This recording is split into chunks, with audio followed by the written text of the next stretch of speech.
आज आपण सरळ पोर्टलचा संच मान्यतेचा पासवर्ड कसा रिसेट करायचा ते पाहणार आहोत. सध्या सुरू असलेलं पोर्टल संच मान्यतेसाठी त्याचे खूप पासवर्डची अडचण येत आहेत. त्यासाठी पासवर्ड रिसेट करायच्या 2 पद्धती आहेत. पहिली पद्धत आहे अ, तिथंच संच मान्यता पोर्टलला फॉरगेट पासवर्ड ऑप्शनची आणि दुसरी पद्धत आहे ती आहे क्लस्टर लॉगिन होऊन फॉरगेट करायची पासवर्ड. क्लस्टर लॉगिनला पासवर्ड फॉरगेट करत असताना स्कूल पोर्टलला जाऊन फॉरगेट करावा तो आणि तो स्कूल लक्षात ठेवा संच मान्यता पोर्टलला पासवर्ड फॉरगेट होत नाही हे लक्षात ठेवा. त्यासाठी आपल्याला स्कूल पोर्टलला अगोदर जायचंय, लॉग इन व्हायचंय केंद्र लॉगिननं. तिथून फॉरगेट पासवर्ड करायचा आहे. फॉरगेट पासवर्ड केल्याच्या नंतर आता मग पुन्हा स्कूल पोर्टलला जाऊन डिफॉल्ट पासवर्ड टाकून लॉग इन करायचं आहे. तर पहिली पद्धत जी आहे ते फॉरगेट पासवर्डची आपण पाहणार आहोत. संच मान्यता पोर्टल ओपन करायचं आहे. संच मान्यता पोर्टल ओपन झाल्याच्या नंतर हे आहे संच मान्यता पोर्टल. ओपन झाल्याच्या नंतर आपला इथं एक फॉरगेटचा ऑप्शन आहे मित्रांनो. इथं फॉरगेट पासवर्ड या फॉरगेट पासवर्डवर क्लिक करायचं आहे. फॉरगेट पासवर्ड केल्याच्या नंतर इथं आपल्याला युजर आयडी आणि इथं कॅप्चर कोड विचारते आणि आपल्याला शाळेच्या मोबाईल नंबर रजिस्टर असलेल्या मोबाईल नंबरला ओटीपी जाते. ज्या शाळेचा नंबर ऍड नाही किंवा दुसरा मुख्याध्यापकाचा नंबर ऍड असेल त्या शाळेने मात्र केंद्रप्रमुख लॉग इन होऊन जाऊनच फॉरगेट पासवर्ड करायचं आहे. आपण आता ते कसं करायचं पाहूया आपण. इथं जाऊन ते उघडायचे आहे. School log in, school portal open करायचं आपल्याला. इथं केंद्रप्रमुख लॉग इन ओपन करायचे आपल्याला. पासवर्ड टाकायचा केंद्रप्रमुख लॉग इनचा. इथं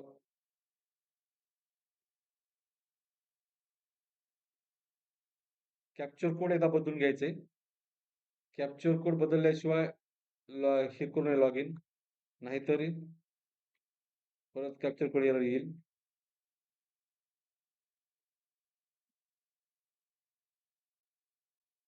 लॉग इन ओपन झालेले आहे. लॉग इन ओपन झाल्याच्या नंतर इथं फायनलाइज डेटावर क्लिक करायचं आपल्याला. इथं फायनलाइज डेटावर क्लिक करायचं आहे.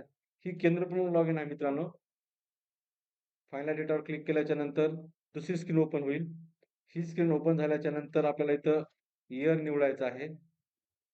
2024-25 इयर निवडल्याच्या नंतर आपली शाळेची खाली यादी येईल पूर्ण आपल्या शाळेची. याप्रमाणे आपल्या शाळेची यादी येईल. या यादीमधल्या जी शाळा आपल्याला ज्या शाळेचा पासवर्ड फॉरगेट करायचा आहे त्या इथं या चेक बॉक्सवर क्लिक करायच्या इथल्या आणि वर ऑप्शन आहे चेक बॉक्सवर क्लिक केल्याच्या नंतर इथं जे आहे रिसेट पासवर्डचा ऑप्शन याच्यावर आपल्याला क्लिक करायचं मित्रांनो याच्यावर. मग त्या शाळेचा पासवर्ड रिसेट होईल आणि रिसेट झालेला शाळेचा पासवर्ड जो आहे तो गेस्ट राहील. गेस्ट 123 उद्गारवाचक @ हा पासवर्ड राहील मित्रांनो. अशा प्रकारे आपल्याला हे पासवर्ड रिसेट करायचं आहे. आता पुन्हा मुख्याध्यापक लॉग इनला जायचे आणि तिथून आपल्याला मुख्याध्यापक लॉग इनला पण स्कूल पोर्टलच्या लॉग इनला जायचे आणि तिथून आपल्याला पासवर्ड डिफॉल्ट टाकून लॉग इन करायचं मित्रांनो. तर आता आपल्याला लॉग इन करायची आहे स्कूल पोर्टलची. पासवर्ड रिसेट करण्यासाठी आपण रिसेट करून घेतलेला आहे ते क्लस्टर लॉग इन म्हणून. आता आपण इथं शाळेचा विलास टाकायचा. परत इथं पासवर्ड टाकायचा आहे मित्रांनो गेस्ट GUEST गेस्ट 123 उद्गारवाचक @ हे डिफॉल्ट पासवर्ड आहे. सगळ्यांना लक्षात ठेवा. स्क्रीनवर मी देणार आहे तो पासवर्ड आणि तो लॉग इनसाठी वापरायचा आहे.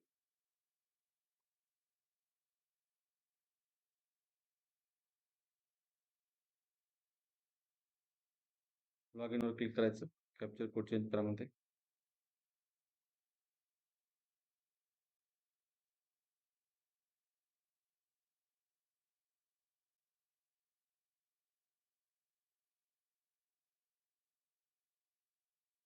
एकदा कॅप्चर कोड करून घ्यायचा. कॅप्चर कोड चेंज करून घ्यायचा आणि मगच टाकायचा. हे बघा ही स्क्रीन येईल. ही स्क्रीन आल्याच्या नंतर आपल्याला इथं हेडमास्टरचं नाव टाकायचं आहे.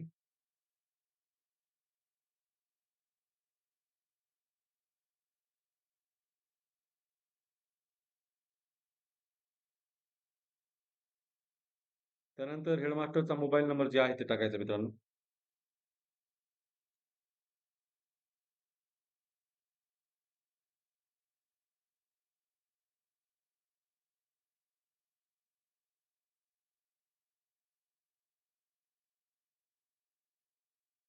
आणि आपल्याला जो नवीन पासवर्ड ठेवायचा आहे तो ठेवायचा.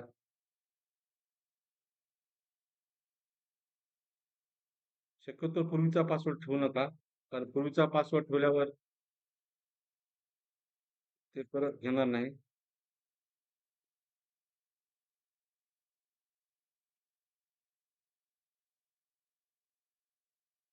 इथं आपल्याला आता परत कॅप्चर कोड टाकायचा आहे. कॅप्चर कोड एकदा बदलून घेऊ आणि अपडेटवर क्लिक करू. या प्रकारे आपल्याला पासवर्ड रिसेट करायचे मित्रांनो. आपला इथे मेसेज आलेला आहे बघा. Update successfully, please log in your new password. Okay click करायचं. आता इथून आपल्याला संच मान्यता पोर्टलचा सुद्धा पासवर्ड रिसेट झालेला आहे आणि स्कूल पोर्टलचा पण पासवर्ड रिसेट झालेला आहे. या प्रकारे आपल्याला पासवर्ड रिसेट करायचा आहे. धन्यवाद मित्रांनो.